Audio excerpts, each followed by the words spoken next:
Okay, so now is the different packet types. So you have hello, update, reply, query, reply packet, and not acknowledgement packet. So basically, hello is to discover neighbors and maintain relationships.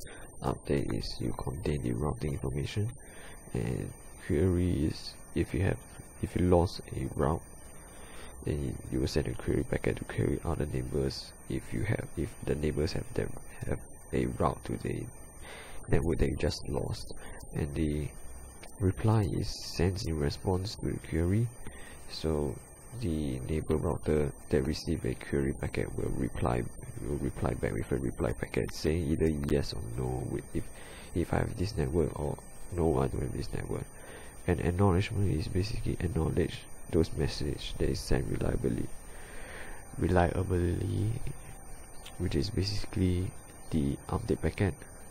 The query and reply, those are sent reliably. So those are sent reliably, and so you have to acknowledge those packets. So it's the acknowledgement packet. Yep.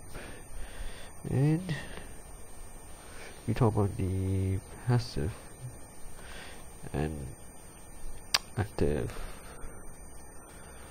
state. So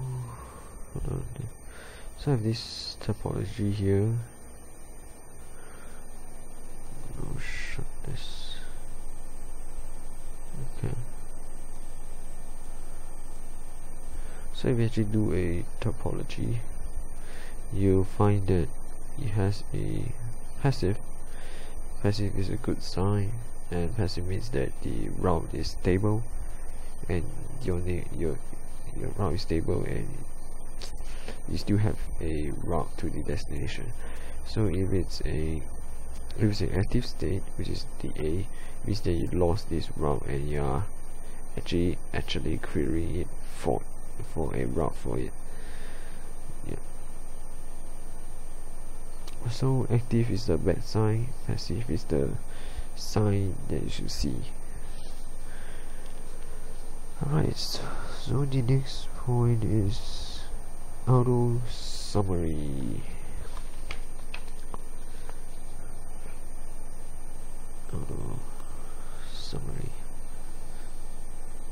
So by default, iOS 12.14 or 12x something, it's enabled by default, and its iOS 15 is disabled by default. So basically, auto summary means that EIGRP will summarize to its class full network. So basically, you summarize the class A, class B, class C. So basically, for example, in R1,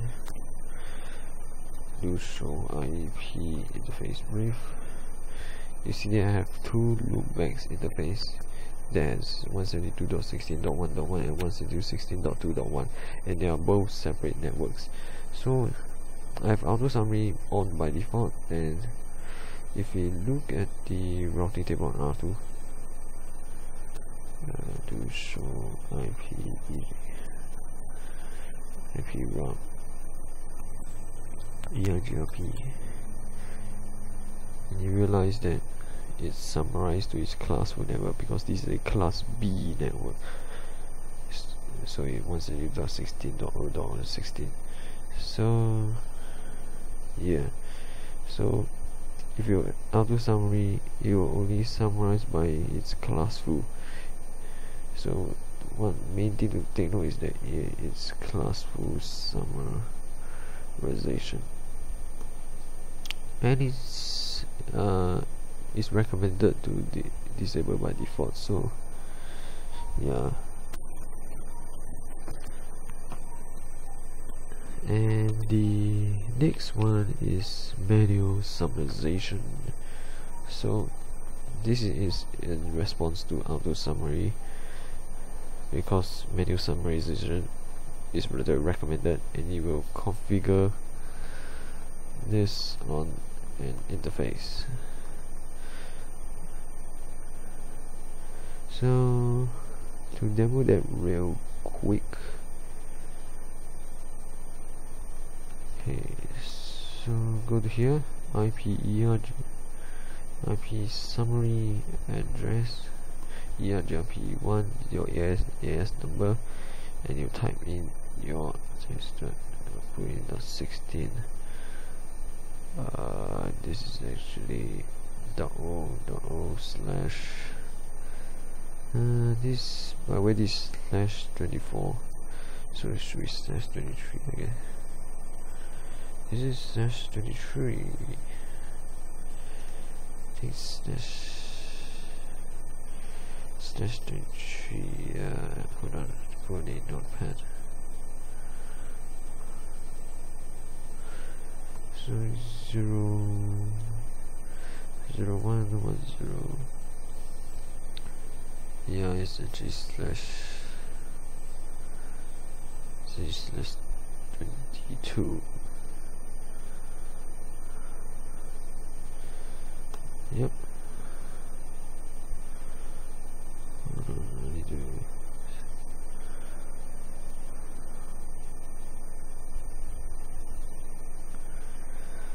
So this is the summarize address, and you can see if you show the route again. I still have this summary route. Interesting, but it's okay, never mind, doesn't matter.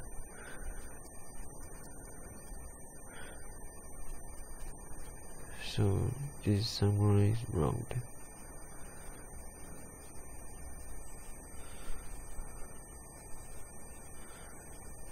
And if we look at the next one, which is the no zero interface. Okay, so no zero interface is when you usually configure a summary address on your router, summary route or whatever summary thing. You have a no zero interface. You can show them by show IP route, and yep, right here, this one right here. This is the EIGRP summary auto summarization, and yep, this is the route here. You can see it's null zero, and basically the null zero is there to prevent routing loops. So basically, if this router pings 172.16.1.1, it will actually go to null zero, because so that if you actually have a default route, you won't actually transport it to a default route and cause a routing loop. And next we will talk about EIGRP authentication. And for EIGRP authentication, EIGRP actually supports only MD5. It doesn't support plain text. Unlike OSPF, it actually supports MD5 and plain text. For EIGRP, it's only MD5. So you configure authentication because you want to prevent roach routers from disturbing your network. Yeah. So that's a great. So it's recommended for enterprises to do authentication so that you are actually connected to the, you know that the other end is trustable, or is something that you know about. Okay, so we're going to do a quick demo on how to do this. So basically you have to create a key. So you have to create a keychain and name it something. So we're going to name it demo. And key 1. Then you define your key string. So the keychain, so let's say is EIGRP. Then I'll go to the interface and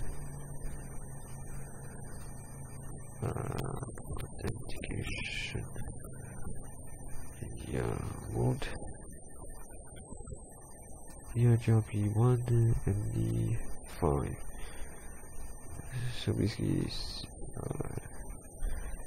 the key chain EIGRP1, and you will specify the key, which is demo. So we go to the other side and realize that we lost the neighbor, so we create another one here. Key chain demo key 1, and it's important that the key string is the same. So we'll go back to the interface, IP authentication, mode EIGRP1 MD5, IP authentication, key chain EIGRP1, the keychain name, and you should see the neighbor coming out of the. Come on, neighbor.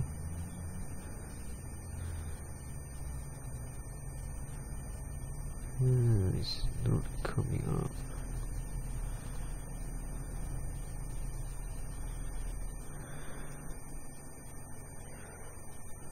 This is interesting. This is a good troubleshooting exercise.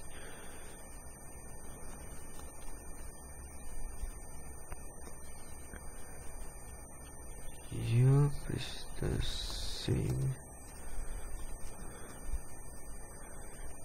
Oh, okay, I think I got it.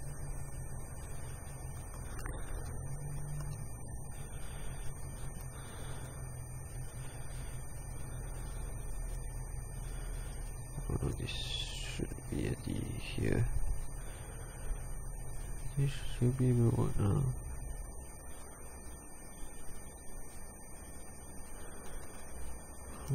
This one.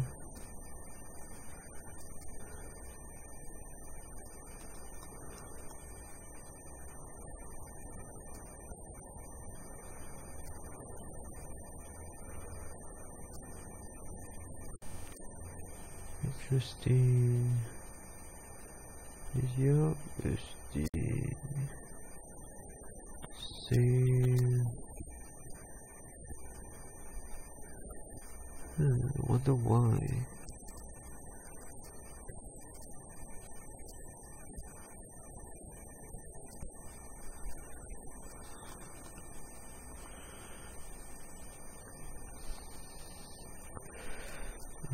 I think I need to remove the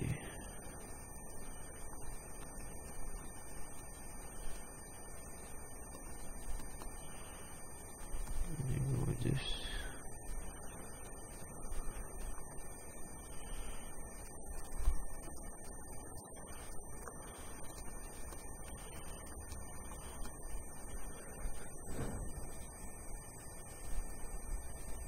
Yep. And now it's up. Do show IP EIGRP interface details. Yeah. For some reason it's not up. Show IP EIGRP neighbor. Yeah.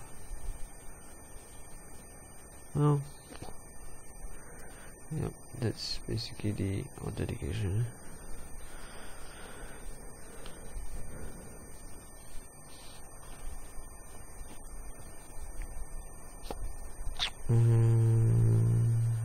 Equal cost load balancing. Basically, cost